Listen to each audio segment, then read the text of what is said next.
वेळीच तोडगा काढला नाही तर जरांगे पवारांना सुद्धा जड जातील। तर नमस्कार मंडळी, तुम्हा सर्वांचे गावगडा ह्या लोकप्रिय चॅनलवर स्वागत आहे। लोकसभेच्या निवडणुकीमध्ये सर्वाधिक फायदा महाविकास आघाडीला जरांगे फॅक्टरमुळे झाल्याचे आपल्याला पाहण्यास मिळालेले आहे। महाराष्ट्रामध्ये सर्वाधिक खासदार हे महाविकास आघाडीचे विजय झालेले आहेत।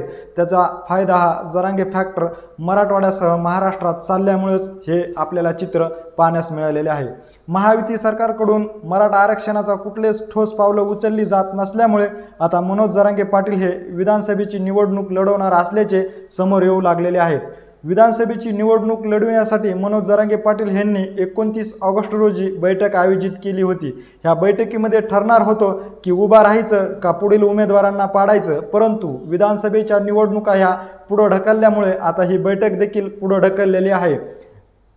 परंतु मनोज जरांगे पाटील यांनी विधानसभेच्या निवडणुकीच्या मैदानामध्ये 288 उमेदवार जर उभे केले तर ह्याचा सर्वाधिक तोटा हा शरद पवार यांना बसू शकतो।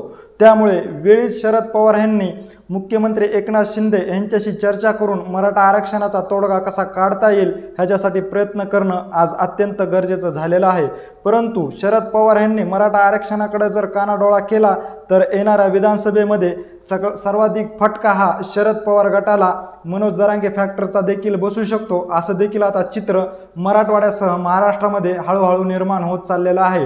ह्यामुळेच शरद पवार यांनी मराठा आरक्षणाचा कसा तोडगा काढता येईल ह्यासाठी महायुतीतील अनेक नेत्याशी चर्चा करून तसेच मुख्यमंत्री व उपमुख्यमंत्री यांच्याशी चर्चा करून हा तोडगा वेळीच काढणं गरजेचं आहे। नाहीतर हा तोडगा जर वेळीच काढला नाही तर जरांगे पवारांना सुद्धा जड जातील, असं चित्र आता हळूहळू मराठवाड्यासह महाराष्ट्रामध्ये निर्माण होऊ लागलेलं आहे।